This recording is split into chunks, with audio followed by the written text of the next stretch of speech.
Good morning, America. Blinding dust storm. President Trump threatens the independence of the Fed.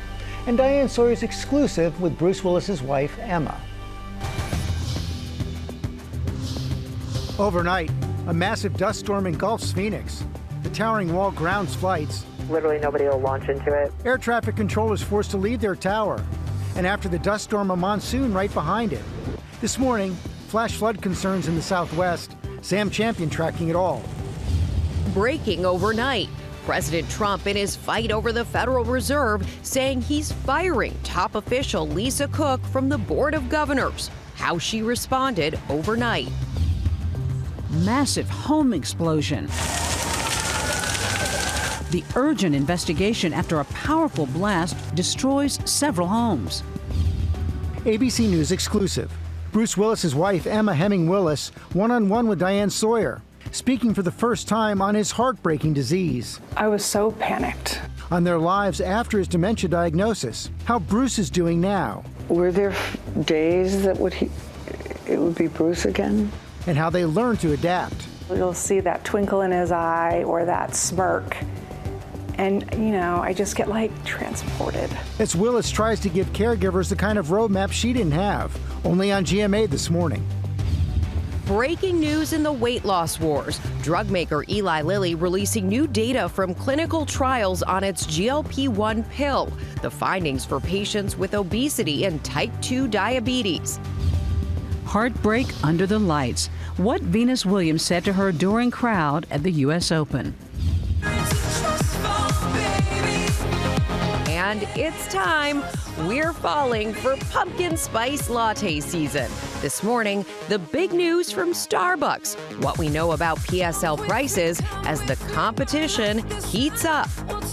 And it takes a whole lot of trust to make history. What 174 skydivers did together as we fly into Tuesday. Live from ABC News headquarters in New York City, it's Tuesday. Good morning, America.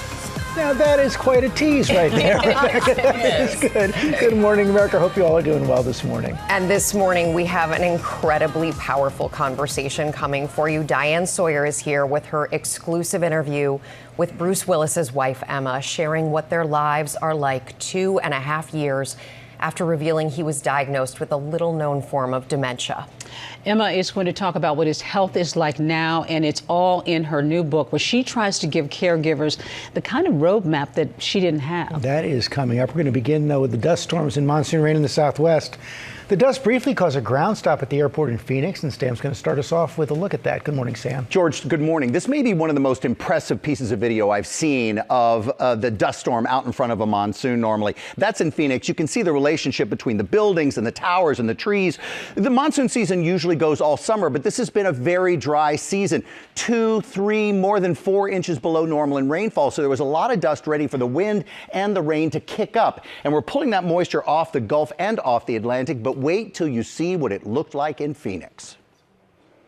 Overnight, apocalyptic scenes unfolding in Arizona. Holy moly. A massive dust storm blanketing the Phoenix metro area. This time-lapse video showing the imposing wall of dust engulfing Arizona State University's football stadium and blotting out the sun. The towering wall rolling in, an incredible view from above showing the sheer size of the storm. It goes up thousands of feet and it rolls and it's fast. Scared the lights out of me. Drivers hit with monsoon rain and winds of up to 70 miles an hour as the dust storm, often referred to as a haboob, rolled in, plunging the city into zero visibility. You couldn't see anything in front of you, and it just got really dark. It felt like I was kind of in an apocalypse. At Sky Harbor Airport, a ground stop ordered. Literally nobody will launch into it. The airport damaged, its roof leaking. Over 300 flights delayed. In the powerful storm's wake, debris left in the streets. Nearly 50,000 customers left without power. So as we said, the monsoon season should have started months ago, but kind of welcome to it now. And let me show you where it's all going to happen. In the area shaded in light green here, this is where we're going to see some light and scattered thunderstorms and thundered showers. But look particularly at the zones in yellow here, because that's up to 2 inches of rain likely per hour. There'll be some gusty winds, just like we saw, maybe not as intense as we saw in Phoenix, but just like that ahead of it. And 1 to 3 inch rainfall totals. We're running a model right now to show you how scattered these storms are. Another big headline that a lot of people are talking about in the country this morning. Yes, those are the high temperatures, but I want you to concentrate on the colors for just a minute. Look at the purple here, because this is 15 to 20 degrees below normal in temperatures. Look at Oklahoma City going to 71. This is 10 to 15 in the dark shades of blue here below normal. Chicagoland, we're about 10 degrees cooler than we should be this time of year. And though when we come back in a little bit, I'm going to show you how this may be a trend that's carrying for a couple of weeks, George. So when we call this false fall, this time it may be for some people the start of real fall. Okay, thank you, Sam. We're going to turn now to President Trump escalating his fight against the Federal Reserve with a threat to fire a member of the Fed's Board of Governors, which plays a key role in setting interest rates. The unusual move is raising concerns about Fed independence. Senior political correspondent Rachel Scott is tracking the fallout from the White House. Good morning, Rachel. George, good morning to you. And this is a move that's not only unusual, it is unprecedented. No president has ever tried to fire a governor of the Federal Reserve. It's now setting the stage for a standoff between the executive branch and the independence of the central bank.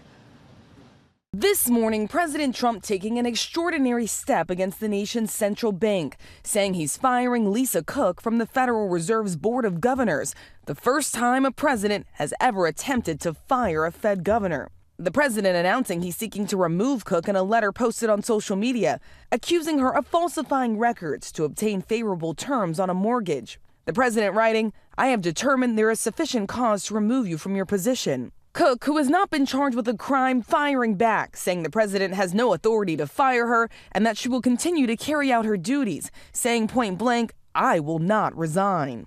The president does have the authority to fire a Fed governor for cause, but it's not clear the president's justification will be enough, and the Federal Reserve is an independent agency.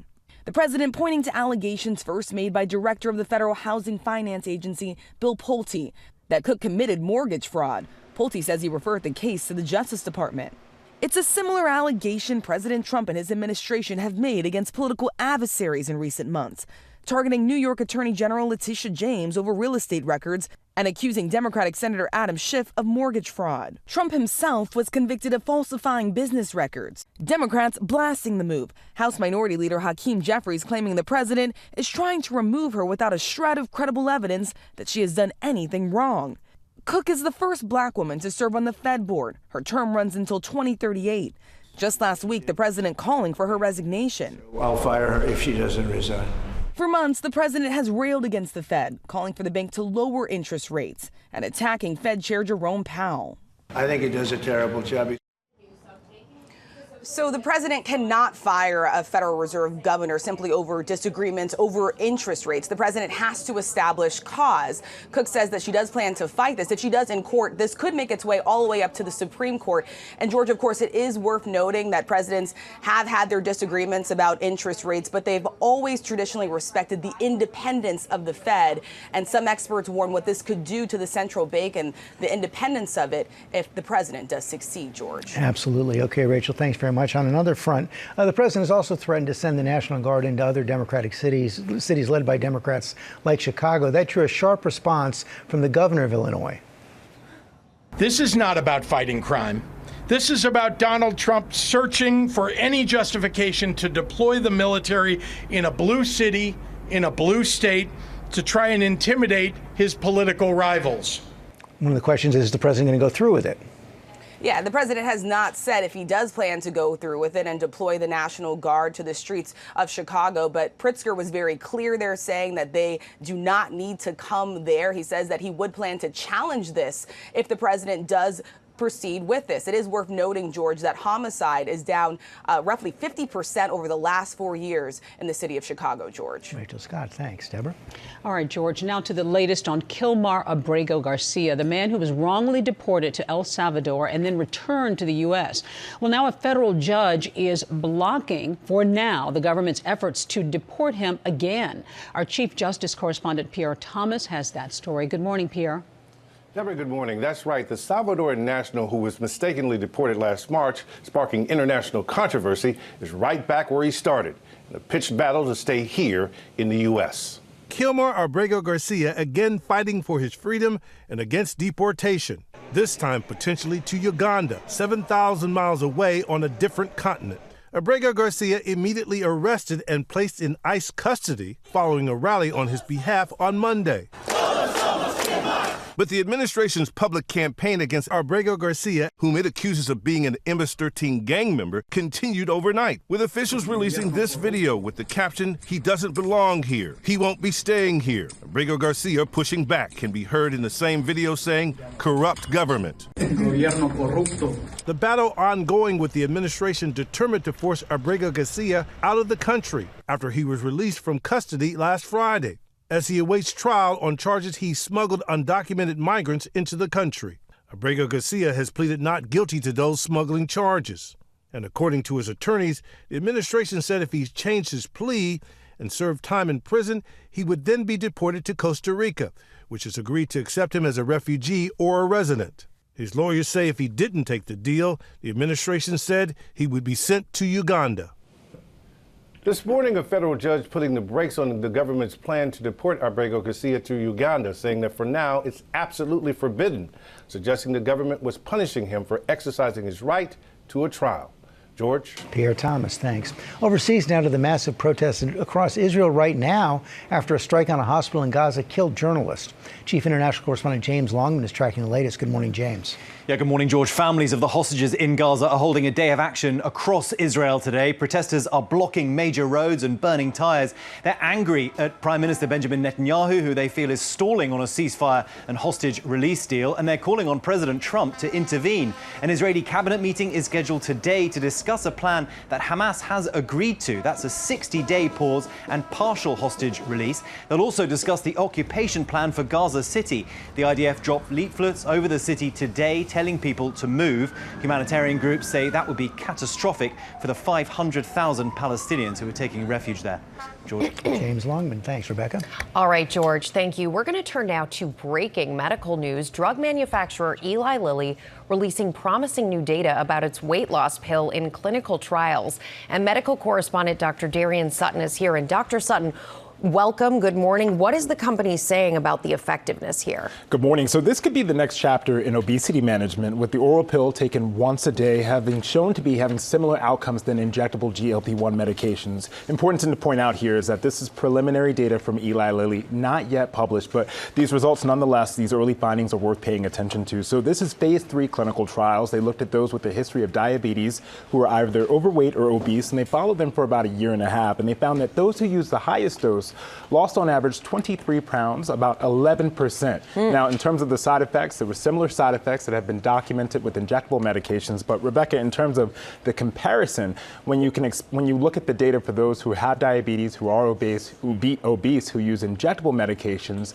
you can expect to see about 10 to 15% of weight loss. So this 11% weight loss is in that comparable range, which of course opens access and creates yet another possible intervention in this growing market of weight loss medications. In the form of a pill is the big thing. And you say it's preliminary, but when could it hit the market, and what about other competitors? Well, in terms of other competitors, Novo Nordisk, the creator of Ozempic and now the new creator of the oral Wegovy pill, has already submitted their application to the Food and Drug Administration. And if that is approved, it would be available, or could be available, as early as the end of this year, as early as next year.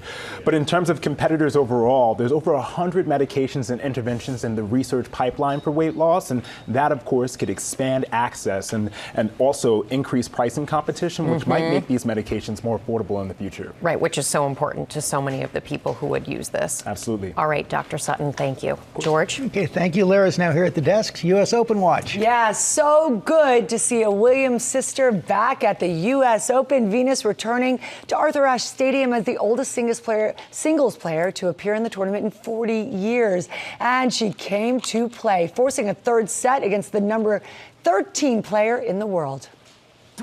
Overnight, Venus Williams returning for her 25th U.S. Open. The crowd here is not only going to celebrate the match, but they're going to celebrate her as a person.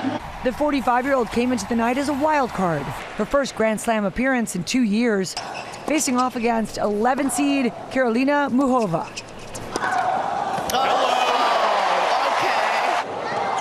Venus looking good at the start, but lost the first set of the primetime matchup, then rallied back for a decisive second set win. And with her fiancé, Andrea Preti, and the world cheering her on, Venus proving she's still got it. The third set proved trickier, and in the end, Venus was not able to close it out. And that does it. But the 7-time singles Grand Slam champ was thankful for the support she felt being back in Arthur Ashe Stadium. You know, the lights are very bright out there. I don't think I've ever had a crowd that much on my side. They were just right there with me, and it felt great. I mean, I knew going into this match that people were really rooting for me. That felt great to have that kind of support. We were all rooting for you, Venus, and she was so grateful. It was wonderful to see her back there. As for the other big moments from the Open, Francis Tiafoe won his match earlier in the day, so he moves on. But guys, not Madison Keys, a massive upset for our American Australian Open winner. As for number 2 seed Carlos Alcaraz, he just dominated in straight sets over American Riley Opelka. And he must have felt a weight off his shoulders with that great head of hair he normally has gone. The buzz cut had everyone talking. Not to mention the outfit, color coordinated and looking fabulous. And you can catch all of the action from the U.S. Open starting at 11 Eastern on ESPN platforms. It is a great U.S. Open, guys. Always so much to see, so much drama, right? Yes, and so much hair fashion. I'm just saying, Sam, it's a thought. First of all, I don't have that head. He's got like a great shaped head, so it's not happening. You never know. You don't know until you try. Oh, I know. Coming up, Diane Sawyer is here with her exclusive interview with Bruce Willis's wife, Emma, sharing what their lives are like 2.5 years after revealing he was diagnosed with a little-known form of dementia. She's going to talk about how his health is now. It's in a new book offering a roadmap to caregivers. That's only on GMA this morning. Also ahead, the urgent investigation after a powerful blast destroyed lots of homes. And the big chains battling for your pumpkin spice loyalty and what one is offering to the haters. There's something for everyone. And coming up, Olivia Colman, Benedict Cumberbatch tell us about their new movie, The Roses. They sat down with Will Reeve. That's coming up in our next hour, and we'll be right back.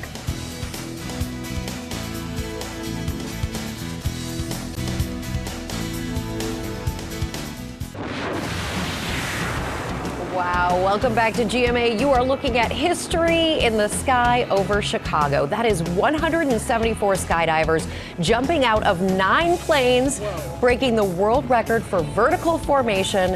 One person commenting online, strength in numbers. Right here. I see strength in stomachs.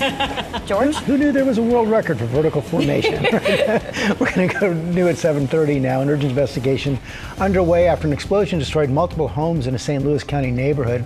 3 people rushed to the hospital. Officials say at least 20 homes were damaged. The cause is unclear. The local energy company says it has not received any recent reports of gas leaks. So surprising that no one was killed. Also, new proof just how expensive new cars are getting. Bloomberg reports 7-year car loans, which used to be rare in the industry, are now becoming the norm. The average price of a new vehicle, nearly $50,000. And no big winner for the Powerball drawing yet. Last night, the pot was worth nearly $777 million. Tomorrow, the prize will be at least $815 million. I'm going to switch gears now and welcome our friend Diane Sawyer back to the desk. You have an exclusive interview with Bruce Willis's wife. That's right, coming up. And it's about his diagnosis of frontotemporal dementia. Had you heard of that? Not at all, before? no. I hadn't either until Bruce. And here's the thing, 50,000 families in this country this morning are dealing with this disease. And it's not Alzheimer's. It tends to strike early. The mean age is 56. And this is why Emma Heming Willis is speaking out. She wants to help caregivers know they're not alone on this hard path ahead. Diane. You're here. I'm here. Here we are. Oh, it's great. It's so nice to see you. It's so nice to see you. This is Emma Heming Willis, a self-described lifelong introvert. See if you're comfortable. Steeling herself to talk in front of cameras. Okay. Something she never sought and never planned. For 16 years, she's been the shy wife of the irrepressible Bruce Willis, one of America's favorite action stars. Welcome to the party, pal! He could take down a battalion of bad guys and then nail an old Bing Crosby song. Oh, won't you rather be a fish? A fish is an animal that swims in a brook. You can't write his name or read a book. The all-American kid from New Jersey, who built a towering career, more than 70 movies. Hey, I'm John McClane. And of course, that beat-up cop who rouses himself to save the world one more time. Come out to the coast, we get together, have a few laughs. It's the king of the blockbuster franchises, Die Hard. And in person, he was the mischievous guy who urged everyone to sing and celebrate life every day. He dropped by year after year at Good Morning America. Well, Bruce Willis dropped in the other day. And now Bruce Willis. Bruce Willis. Oh, no. You are so cool. You are really cool. Even in the commercial breaks, we keep talking about everything. After he and actress Demi Moore divorced, he pushed me to set him up with a nice girl. And are you sufficiently ready? Can I interview Diane today? Can't you find me? You know what I discovered? Find someone for me. You must meet so many people. You say that, but... And then he found her, his quiet dream girl who shared his working class values, a model who helped earn money for her family, and most of all dreamed of a stable home. And as we said, Bruce Willis grew up in blue-collar New Jersey. He was just 29 years old when he changed the game on TV in a new series called Moonlighting. David! Could I have a minute of your time, please? Take two, they're small. What can make me feel this way, my girl? My girl! Opposites attract. And I just loved watching him be him. 16 years ago, they had a tiny wedding on the beach and the joyful ride began. They were the famously blended Willis family. 2 marriages, 5 daughters. His oldest daughters, Rumor, Scout, and Tallulah. And then with Emma, he has 2 more girls, Mabel and Evelyn. The original girl dad. One of the best. And the thing he said most was, live it up. The exact quote, live it up every moment, every day. It'll be over in a ginger snap. Yes, can be. And now 49-year-old Emma Heming Willis is going to tell the story of an unexpected journey. She has written a book shining a light on the little-known disease that ambushed her husband 3 years ago, and giving a lifeline to caregivers. If they are reeling, panicked, so was she. She says the subtle symptoms began when she noticed the buoyant girl dad seemed subdued. For someone who was very talkative and very engaged, he was just a little more quiet, and when the family would get together, he would kind of just melt a little bit. He seemed to be losing words, a childhood stutter reappeared, and he was just less engaged in their lives. Felt a little removed, very cold, not like Bruce, who was very warm and affectionate. To going the complete opposite of that was alarming and scary. Imagine a marriage that has been tight and beautiful, and suddenly the person that you're living with has no empathy or concern for you or your family. Dr. Bruce Miller. He is not Bruce Willis's doctor, but he is a leading expert on frontotemporal dementia. The disease Emma Heming Willis had no idea was stalking her family. It strikes early. The mean age is 56. This is really the unknown disease. People weren't aware of it really until the 1990s. The research on this has really just begun. You know, FTD can be diagnosed as bipolar, midlife crisis, depression, and and a lot of doctors don't know about FTD. But finally, a brain scan confirmed Bruce Willis has the black belt of dementias. FTD is the dementia that savagely eats away at the front and sides of the brain, causing a person to start losing words, dimming connection to others. When you notice a change in someone you love, Yes. how do you track it? I think the constellation of symptoms, loss of drive, loss of empathy, addiction, compulsive behaviors, loss of executive control, these symptoms becoming progressive is very, very worrisome. When her life is cracking apart, she's given a pamphlet and told there's nothing to be done, no cure, no hope. And to leave there with nothing, just nothing, with a diagnosis I couldn't pronounce. I didn't understand what it was. I can only imagine the panic. I was so panicked, and I just remember hearing it and just not hearing anything else. It was like I was free falling. And how did Bruce react? I don't know if he was reluctant or not to go to a doctor, or if he even understood there was a reason you were doing it. I don't think Bruce ever really connected the dots. Dr. Miller says this is a common reaction of FTD patients. The patient is incredibly unaware of what is happening. I think the parts of the brain that allow us to suffer and self-reflect are lost very early in frontotemporal dementia. A family sees an old life retreat forever into memory. An inevitable new reality arrives. Bruce is still very mobile. Bruce is in really great health overall. You know, it's just his brain that is failing him. But the language is... Yeah, the language is going. And, you know, we've learned to adapt, and we have a way of communicating with him, which is just a different way. Were there days that it would be Bruce again? Yeah, I mean, we still get those days. Not days, but we get moments. It's his laugh, right? Like, he has such a hearty laugh. And, you know, sometimes you'll see that twinkle in his eye or that smirk. And, you know, I just get like transported. And it's just hard to see that. Because as quickly as those moments appear,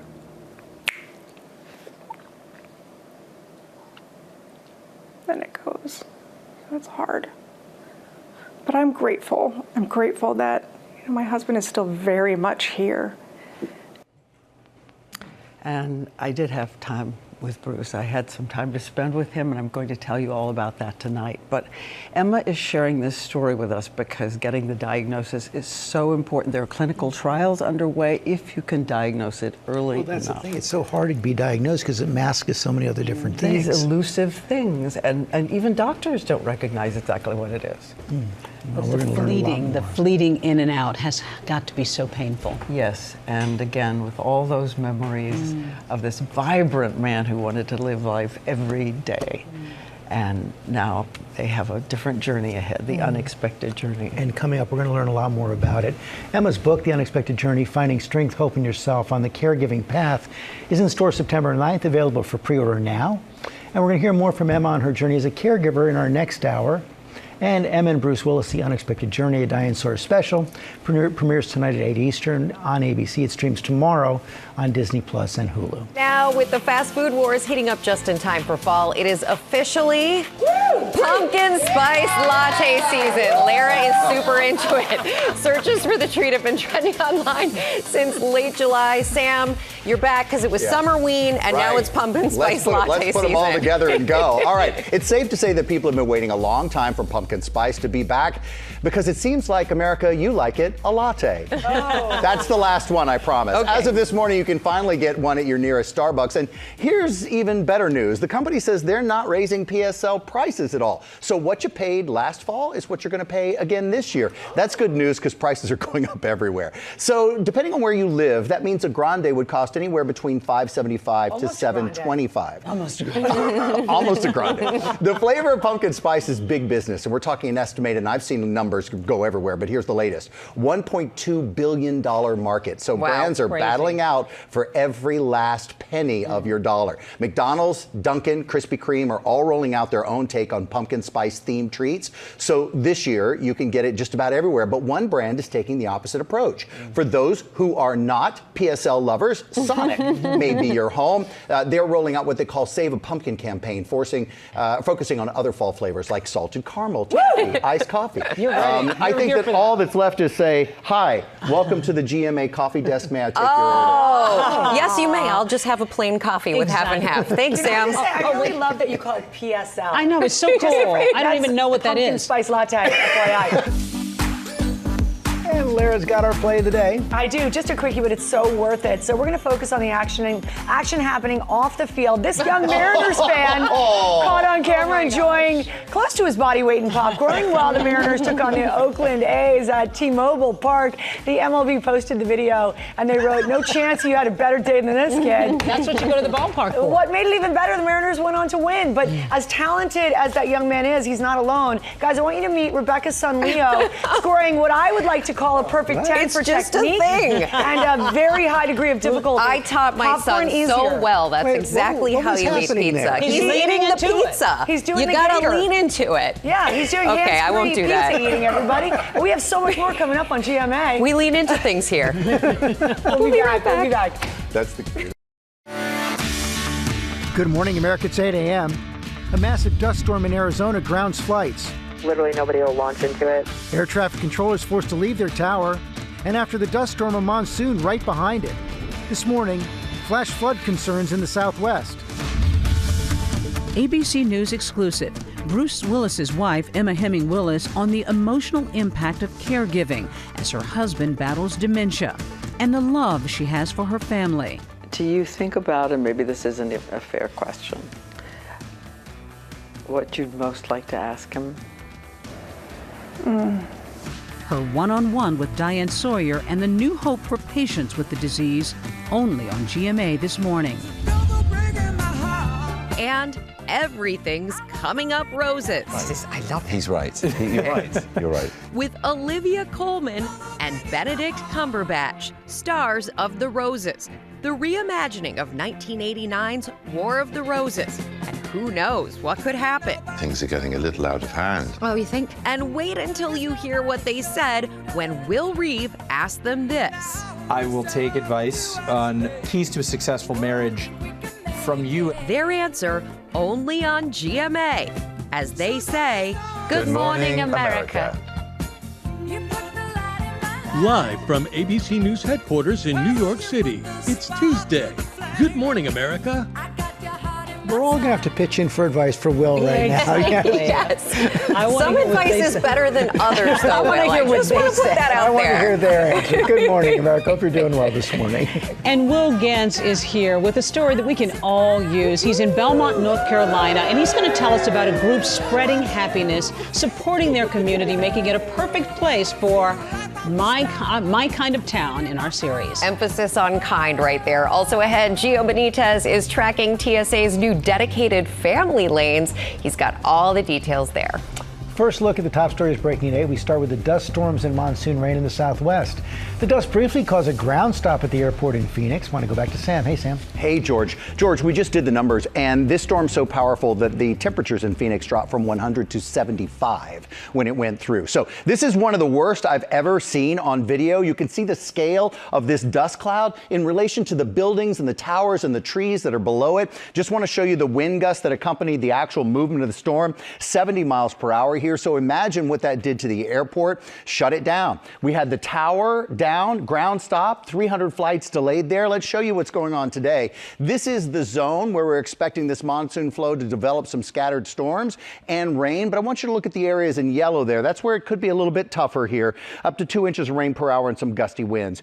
Want to concentrate a little bit on the cold air. We've talked about this where the pooling of the purple and the blue there up to down to 20 degrees cooler than normal. But I want to show you the morning temperatures as well here. It is definitely a fall-like feel. Look at these in the purple. These are the areas that are likely to be near record morning lows. Hello, Toledo to 47. Rebecca? All right, Sam, thank you. We're turning now to the TSA's new dedicated family lanes aimed at easing security screenings as the holiday travel rush begins. Tampa International Airport is unveiling its new lanes today, and transportation correspondent Gio Benitez is there with a first look. Good morning, Gio.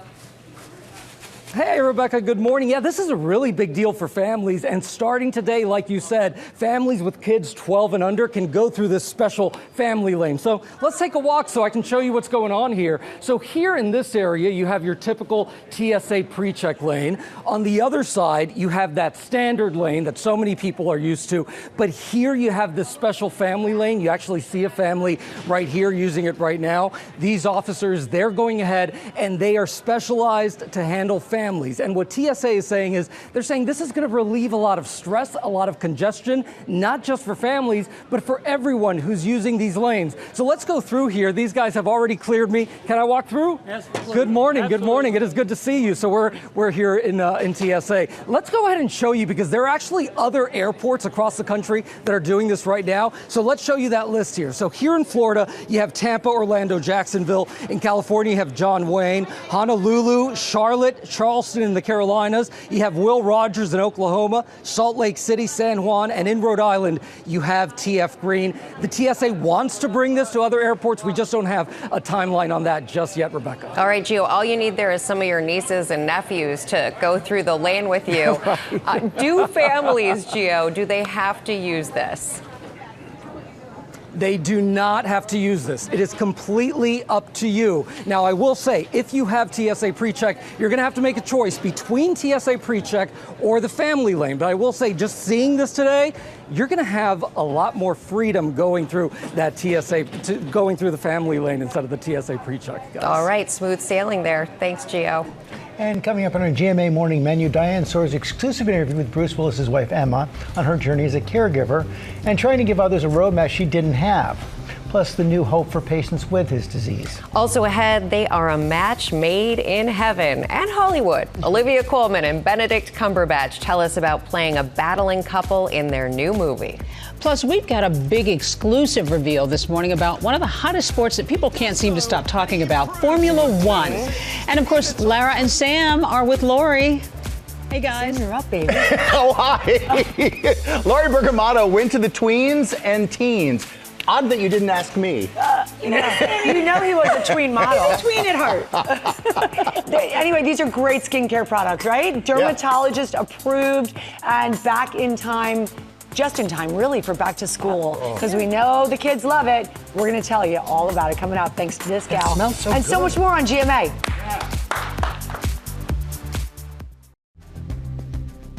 We're back with our GMA cover story. Diane Sawyer sat down with Bruce Willis's wife, Emma, speaking for the first time about Bruce's frontal temporal dementia diagnosis. That's also known as FTD. They also talked about its impact on caregivers. Across the nation tonight, there are 11 million unpaid caregivers for people living with dementia. 2/3 of the caregivers are women. High fives. This is Sierra's mother, Leslie, who has FTD and has lost her words. I wake up and I forget that she's sick. I forget that she can't talk. Mama, did you have a good weekend? Emma says she is trying to give these caregivers the kind of roadmap she didn't have, a helping hand for the hard path ahead. Nicole, I know Nicole. These are heroes, the caregivers. This is the disease of our civilization. Dr. Bruce Miller is a leading expert in frontotemporal dementia. He did not treat Bruce Willis, but he is grateful to Emma for shining a light on this little understood disease. At our site in San Francisco, we are putting up a Emma Willis roadmap for caregivers. The minute I met her, I knew she would make a difference. Do you think about, and maybe this isn't a fair question, what you'd most like to ask him?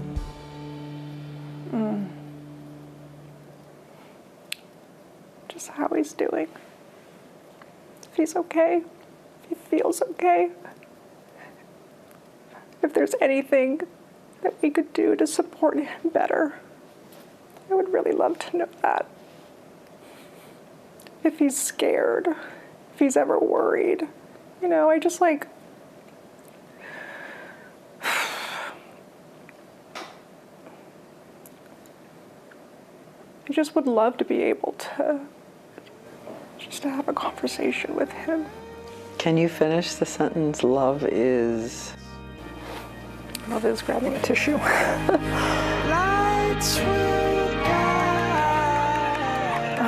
Love is beautiful. It's grand.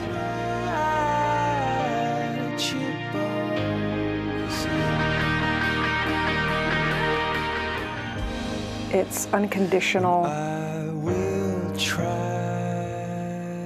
to fix you. And we sure can feel it right there. We are joined now by Dr. Bruce Miller. He's a neurologist, director of the University of California, San Francisco's Dementia Center.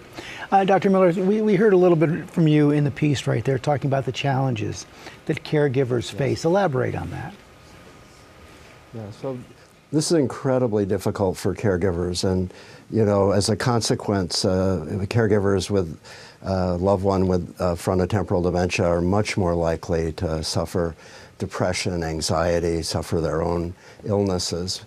One of the reasons is that this is regularly misdiagnosed. It's often considered a psychiatric problem. People don't realize that when there is a change in midlife and in behavior and personality, that this represents a change in the brain and very worrisome for a disorder of the frontal lobes. So the misdiagnosis and then the behaviors that we see with frontotemporal dementia, many people lose empathy, they develop addictive behaviors, they become apathetic, disengaged, their social brain shuts down, and this is probably the hardest thing that a caregiver can ever face. It's so hard. Dr. Miller, for those of us who've watched family members dissolve into this fog, what's the difference between FTD and an Alzheimer's diagnosis? Yes, they hit they're both degenerative, they're both progressive, they're both tend to occur as we get older, although FTD happens much earlier in life, sometimes 40s, 50s, 60s. Alzheimer's affects memory, so we are very aware when a loved one is forgetful, gets lost, doesn't know where their keys are. But with frontotemporal dementia, because it hits the front part of the brain, when it is more on the right side, we tend to see behavioral changes, disinhibition, antisocial behaviors, loss of empathy. When it starts on the left side, we tend to see more language changes. Importantly, and I think ultimately this is going to lead to therapies, there are different molecules associated with Alzheimer's disease. We're beginning to have therapies for the molecules in Alzheimer's disease, amyloid and tau, but the therapies for frontotemporal dementia, very hopeful, but just beginning. You point different out molecules. You point out how hard it is to diagnose this. So is it preventable at all? Yes. Well, I think we have really good data that the social determinants of health, hypertension, preventing this, exercise, being cognitively stimulated, even in someone who has a genetic form of frontotemporal dementia, these lifestyle interventions can stave off the onset of frontotemporal dementia. So not preventable, but certainly there are things that we can do in our own lifestyles that will make it less likely that we'll get this illness. Thank you for sharing that information. The Unexpected Journey by Emma Heming Willis is available for pre-order now. Debuts September 9th. And you can see more from Diane's special, Emma and Bruce Willis, The Unexpected Journey, that premieres tonight at 8 Eastern right here on ABC. It streams tomorrow on Disney Plus and Hulu. All right, we're going now to the new film, The Roses. It's a reimagining of the 1989 classic, The War of the Roses, with Kathleen Turner and Michael Douglas. Will Reeves sat down with the new movie stars, Olivia Colman and Benedict Cumberbatch, and he is here with that and the advice, Will, the advice they gave you about marriage. I'll take it wherever I can get it. Good morning, Rebecca. Hi, everyone. Nice to be with you here. Olivia Colman and Benedict Cumberbatch are two of the greatest working actors today. And as the Roses, they are cruel and petty and working at a dissolving marriage. But seeing the two old friends interact and catch up as they sat down with GMA proves their greatness. They are close friends with a lot of love for each other, even if their characters, the Roses, are at war. You each have your pick of scripts. I assume you can do basically whatever you want or don't want to do in terms of material. Fantastic. Well, great. From here, we're like, these are luminaries who elevate anything that they're in. He's right. I love him. He's right. You're right. You're right. Benedict Cumberbatch and Olivia Colman star in The Roses. Everybody seems to think we hate each other. I suppose sometimes I do hate you. Sporadic hatred. A reimagining of the 1980s classic The War of the Roses, as a once-loving couple, Theo and Ivy Rose, on the verge of a spectacular collapse. I don't think you have the capacity to fix your problems.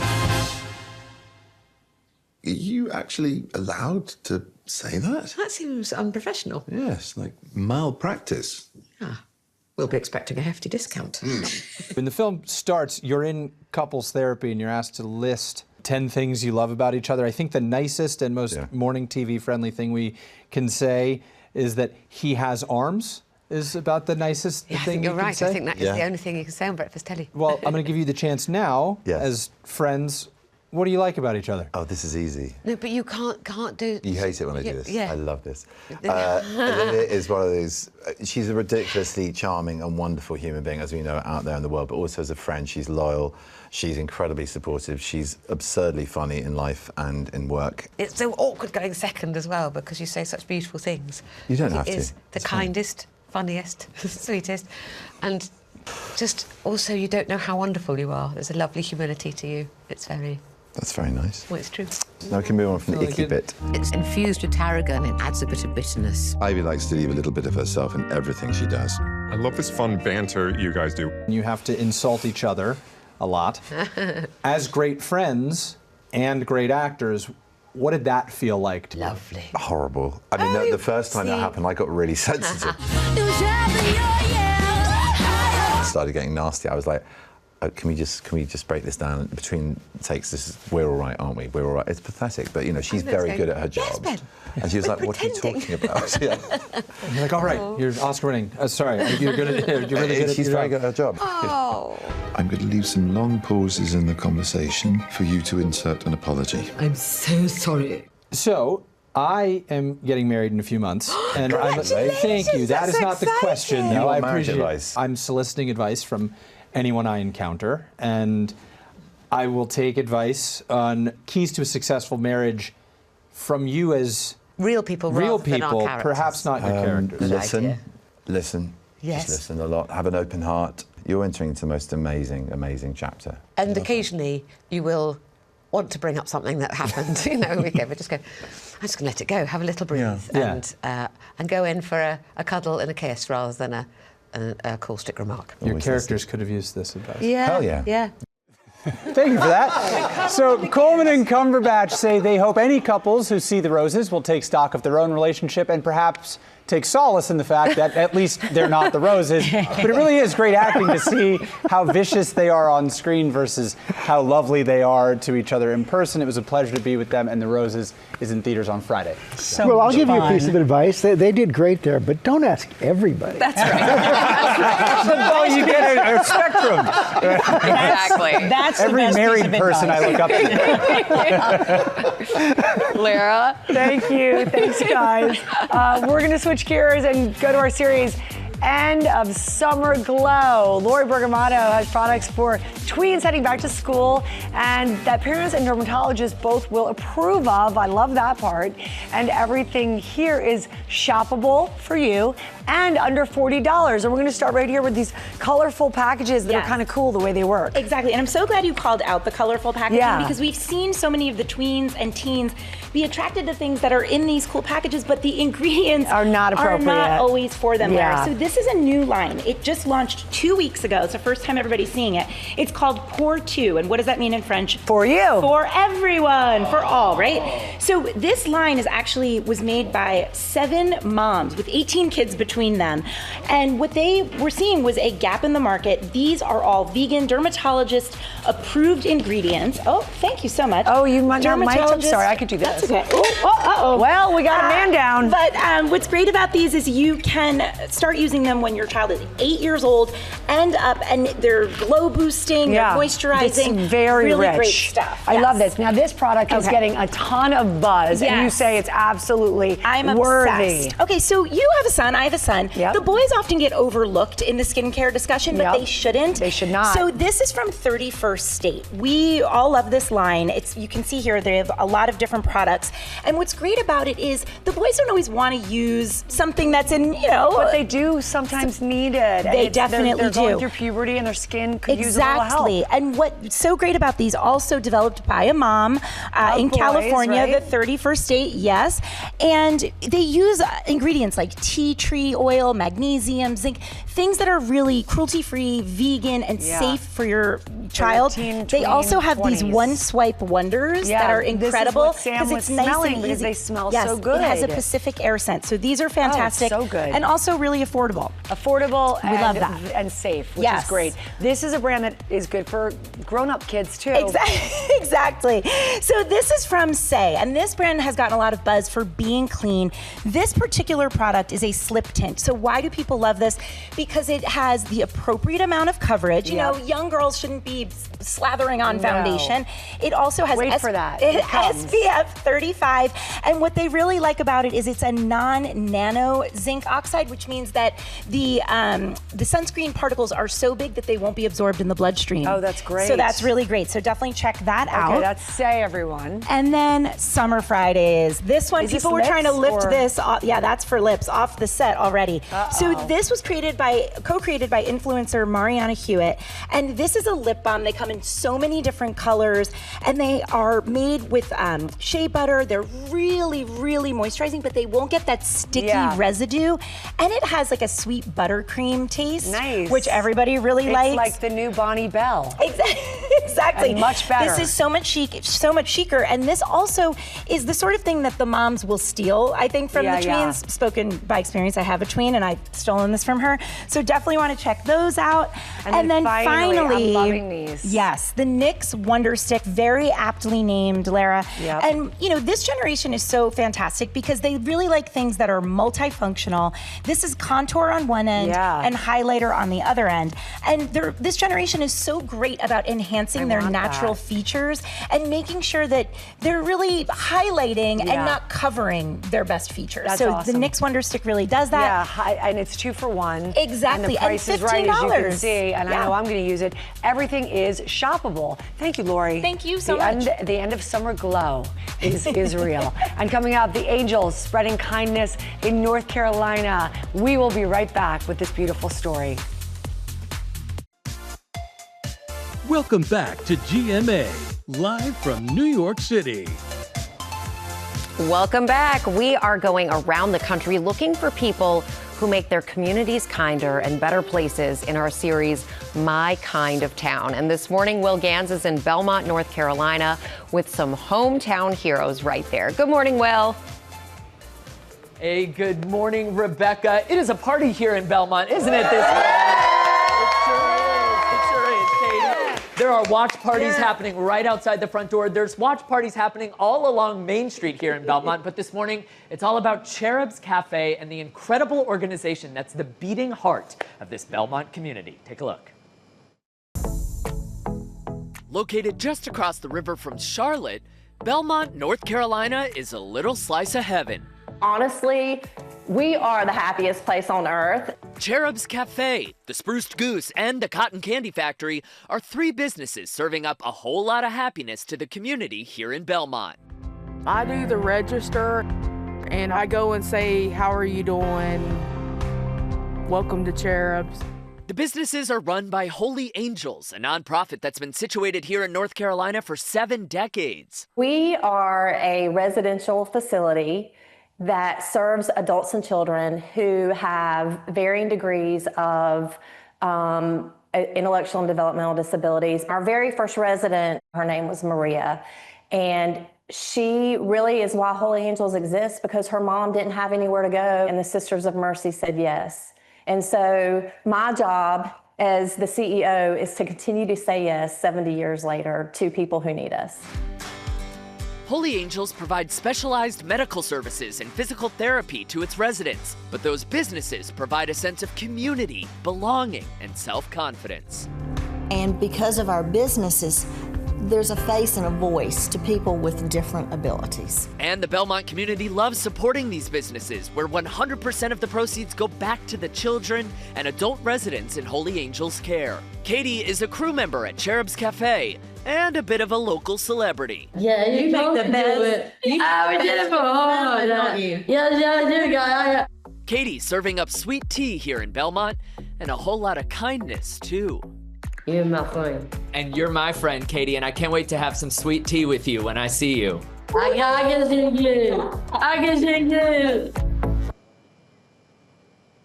And I am thrilled to report this morning that Katie and I did get our sweet tea, didn't we, Katie? Yes. And Carrie, I want to bring you back in. The mission of Holy Angels is a personal one to you. Tell me a little bit about your daughter. Sure. So I've been at Holy Angels for 27 years, and while I was working here, I had a child with special needs. And we were so fortunate that she was able to be a part of the Holy Angels community, which she embraced and grew up here. And so she got a chance to be employed here at Holy Angels with the rest of these great guys and made friends with them. And it has meant the world to her because I just dropped her off to college. Unbelievable. Well, cheers to Megan. Cheers. Congratulations. To Megan. Cheers to you, Katie. And thank you to all of you and everyone here at Holy Angels who does what they do. By the way, guys, I want to point something out. There are some specials on the menu today.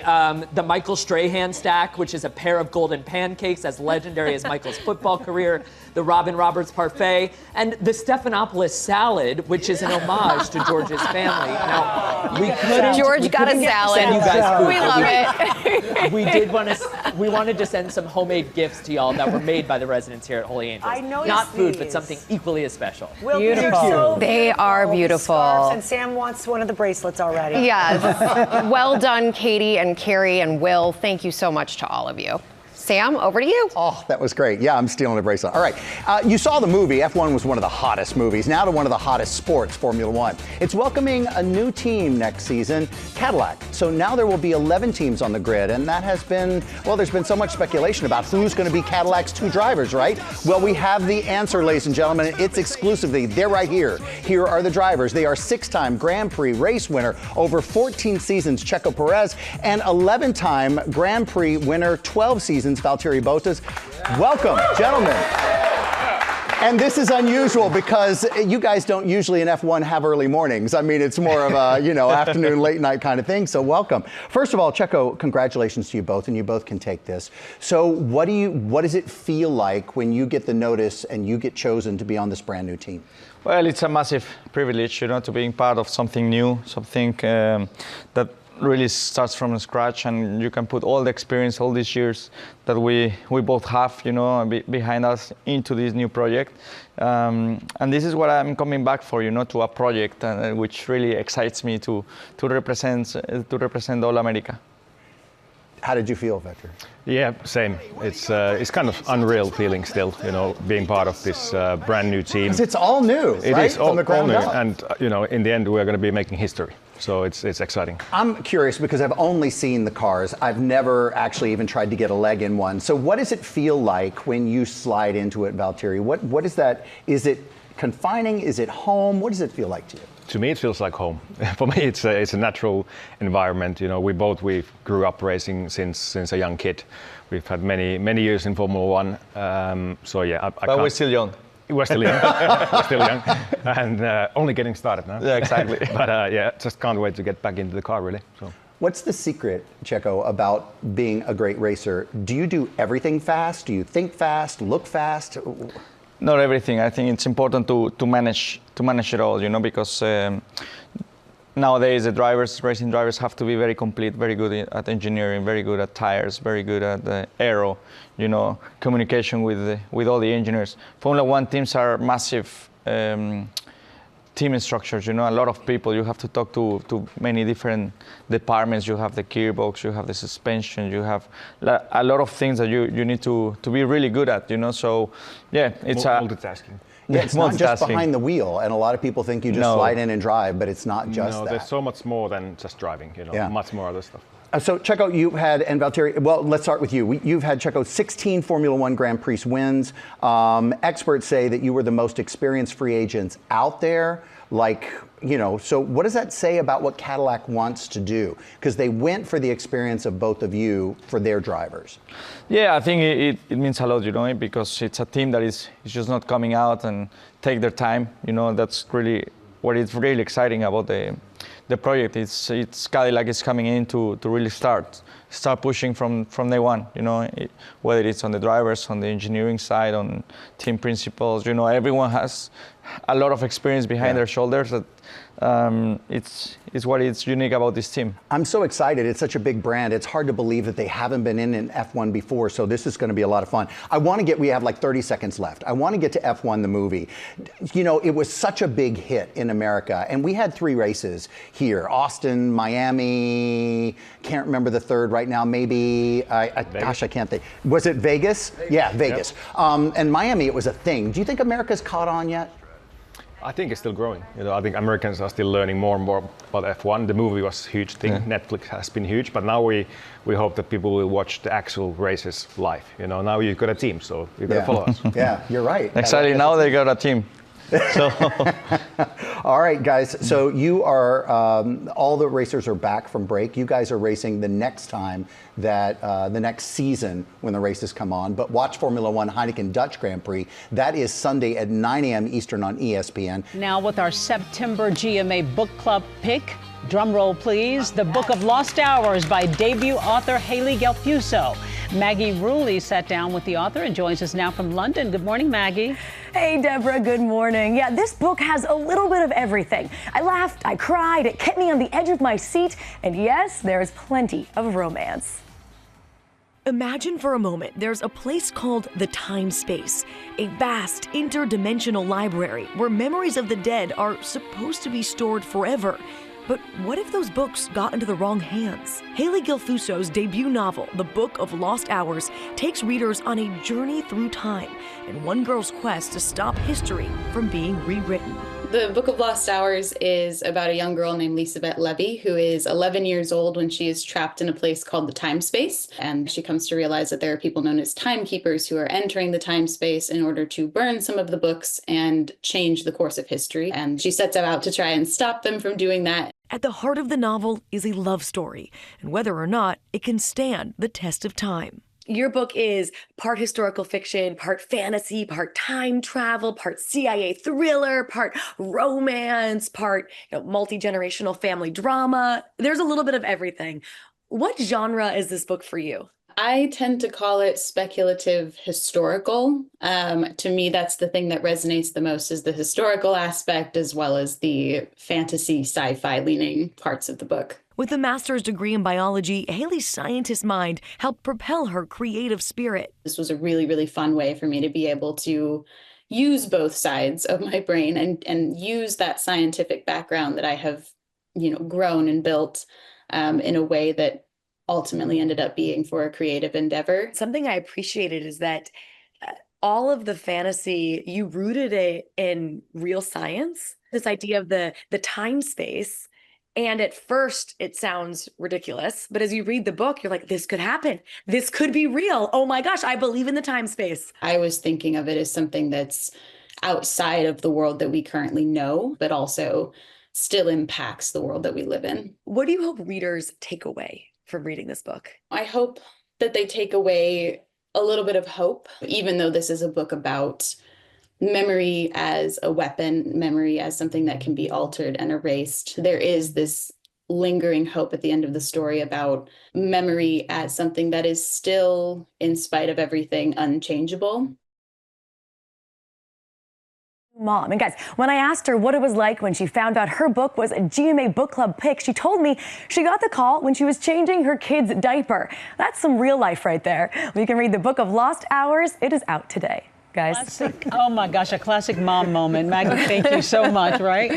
Sam? That takes extra hands at that moment, right? Because, please put the phone down. Right, kind of anything could happen. All right. So do you guys remember Dorothy clicking her ruby red slippers together and saying there's no place like home? Of course we do. Well, the moment you were there.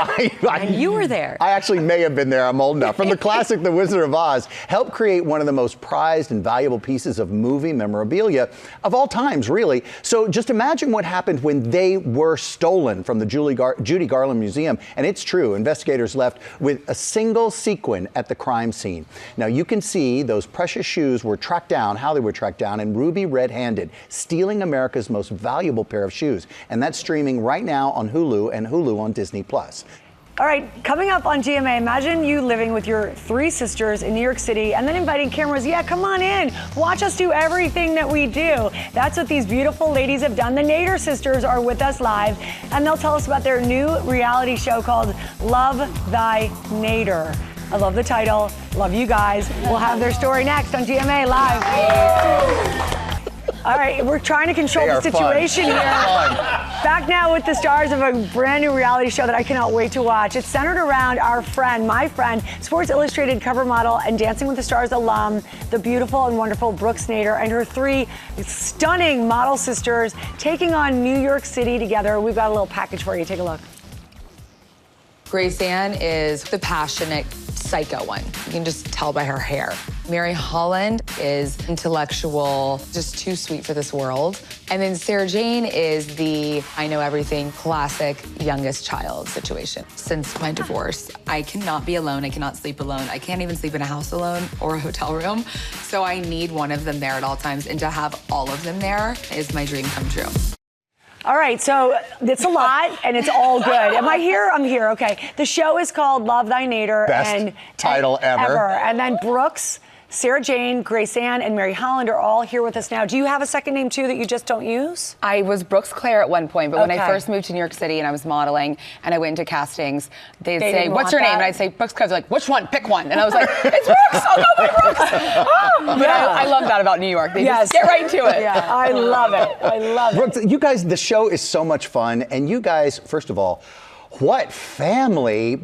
You're a lot all of good so genes going beautiful on. and kind and friendly, and you don't always get that in the same thing. I'm sorry, I'm just in love with all 4 of you. But I do want to talk about that. You just went to Lauren Sanchez's and Jeff I should add Jeff in that. Jeff Bezos' wedding as well. You guys get to do a lot of fun things.